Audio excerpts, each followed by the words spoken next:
The alien general stood at the helm of his flagship, gazing at the blue-green orb of Earth suspended in the void. His species, the Varnkai, prided themselves on their logic, order, and efficiency.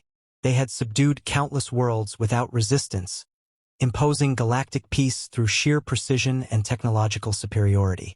To them, humanity was an anomaly, primitive yet persistent, chaotic yet ingenious.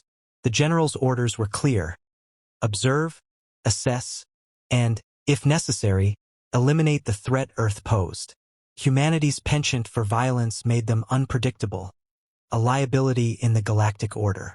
The reports he had reviewed in preparation for the mission only solidified his disdain. Humans fought over resources, ideologies, and borders, concepts that seemed absurd to a Varnkai. "Begin the historical archives," he commanded, his voice cold and unwavering. A holographic projection illuminated the chamber, displaying Earth's history of conflict. Images of wars, both ancient and modern, flashed before his eyes. Swords clashing at Thermopylae, trenches carved into the fields of Europe, mushroom clouds rising over Hiroshima. "Barbaric," he muttered, watching the destruction unfold. His officers, equally disdainful, nodded in agreement. They could not fathom how such a species had survived its own bloodlust. Yet, amidst the chaos, something peculiar caught his attention. Footage from a battle during Earth's Second World War played on the screen. Soldiers, filthy and battered, charged into enemy fire. A medic dragged a wounded comrade to safety despite the bullets whizzing past. In another scene, civilians shielded one another during air raids, their faces resolute despite the terror around them. "What drives them?" the general asked aloud, more to himself than to his crew. The Varnkai had eliminated emotions like fear and anger long ago, considering them weaknesses. Yet, here were humans wielding those very emotions as weapons, refusing to yield even in the face of annihilation. He dismissed the thought as fleeting curiosity and turned his attention back to his mission. "Focus on contemporary conflicts," he ordered. The hologram shifted to modern battlefields. The general watched as drones soared overhead, soldiers communicated through intricate networks, and strategies unfolded with a complexity that rivaled even his species' algorithms. But it wasn't just the tactics that intrigued him, it was the humans themselves. Despite limited resources and overwhelming odds, they adapted, innovated, and endured. He saw individuals risking everything for their comrades, acts of courage that seemed illogical yet undeniably powerful.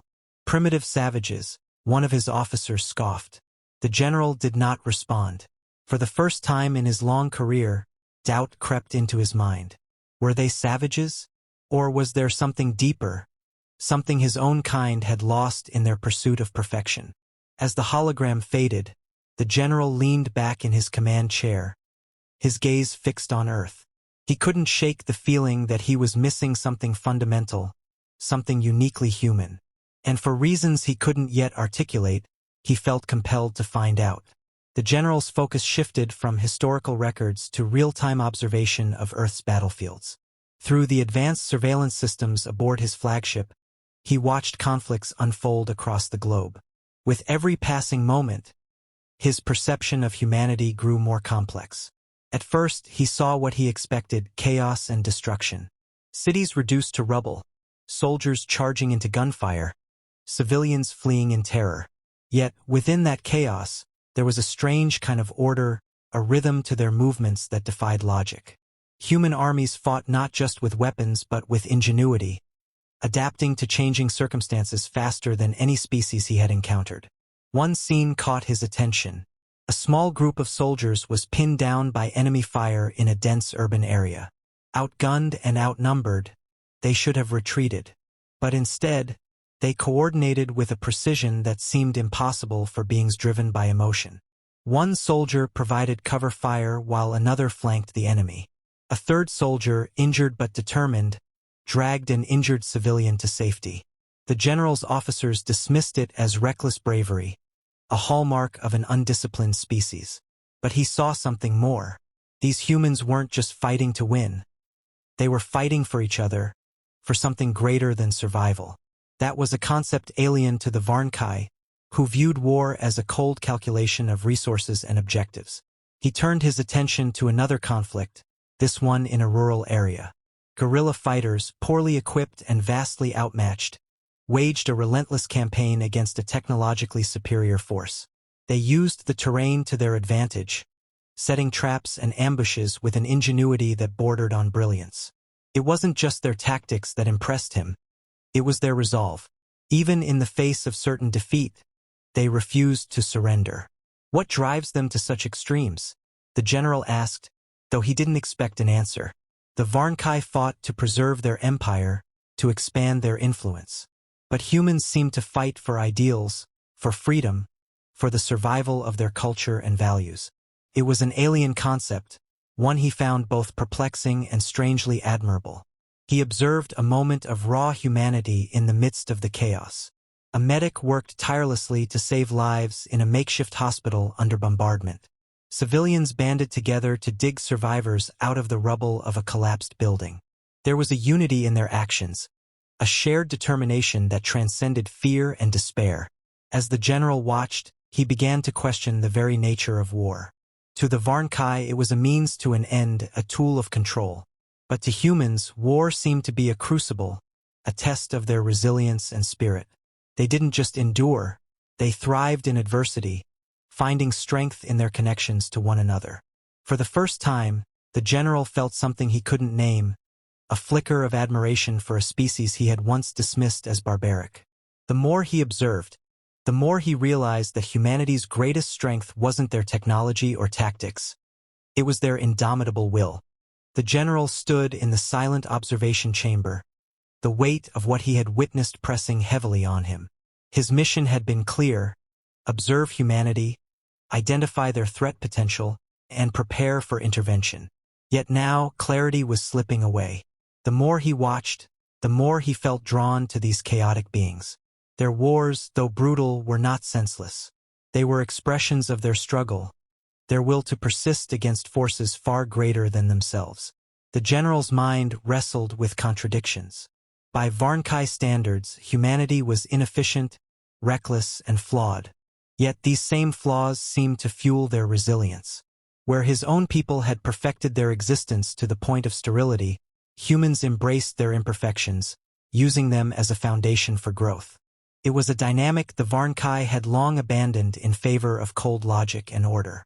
A report from his officers broke his train of thought.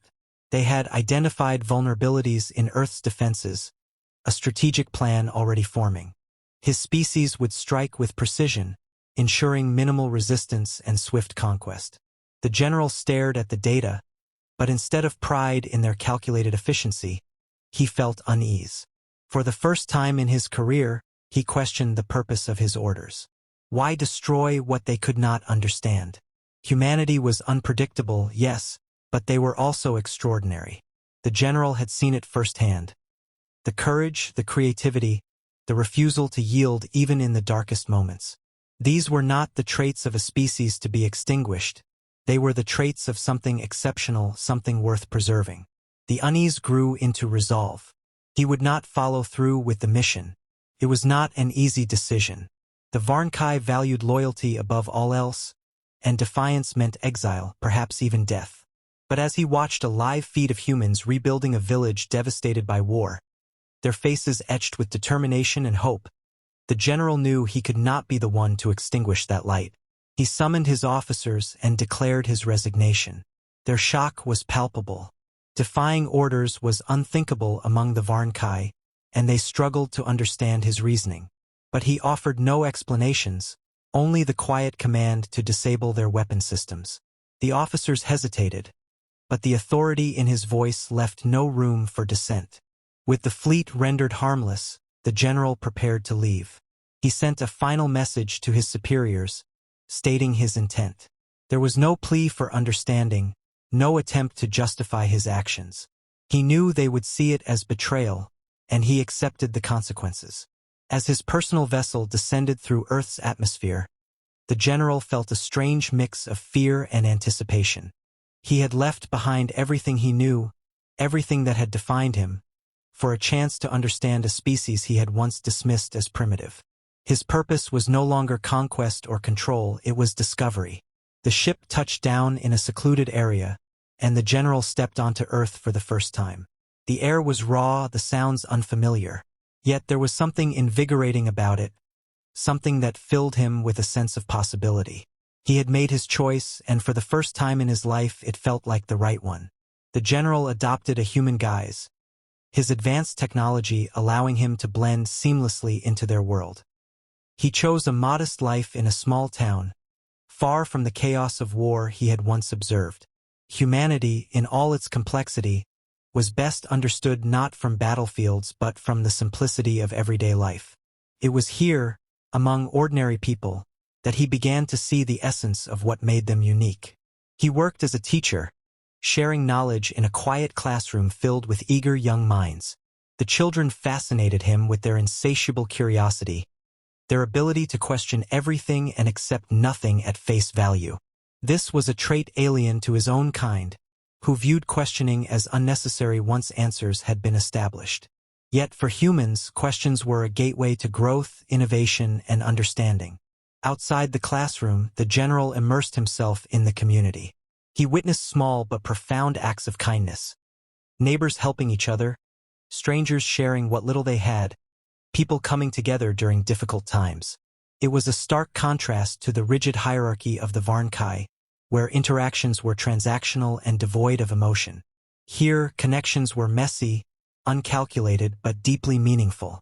One evening, he found himself in a crowded town square, watching a festival unfold. Music filled the air as people danced and laughed, their faces glowing with joy. He marveled at their ability to celebrate despite the challenges they faced. Humans carried their struggles with them, yet they found ways to create beauty and share happiness. It was this paradox, strength in vulnerability, joy amidst hardship, that left him in awe. The general began to reflect on his decision to leave the Varnkai. He had abandoned a life of certainty, a purpose dictated by duty, for one filled with ambiguity and unpredictability. Yet he found it liberating. Among humans, he was no longer defined by rank or mission. He was simply another individual, free to learn, grow, and connect. Late at night, he recorded his thoughts in a journal, a habit he had adopted to make sense of his new life. Humanity, he wrote, is not perfect. They are flawed, impulsive, and often driven by emotion. Yet it is these very imperfections that make them extraordinary. They adapt, they endure, and they thrive. They find strength not in isolation but in unity, not in perfection but in perseverance. As time passed, the general began to see his own people through a new lens. The Varnkai had sacrificed creativity for efficiency, connection for control, emotion for logic. In their pursuit of perfection, they had lost something essential, something humanity still possessed. He wondered if his species could ever reclaim it, if they could learn from the beings they once sought to conquer. One morning, as the first light of dawn spread across the horizon, he stood outside his modest home, watching the world awaken. He felt a quiet sense of hope. Humanity was not just a species of survivors. They were creators, dreamers, and fighters, and in their struggle they carried a lesson not just for themselves, but for the galaxy. For the first time in his long existence, the general felt truly alive.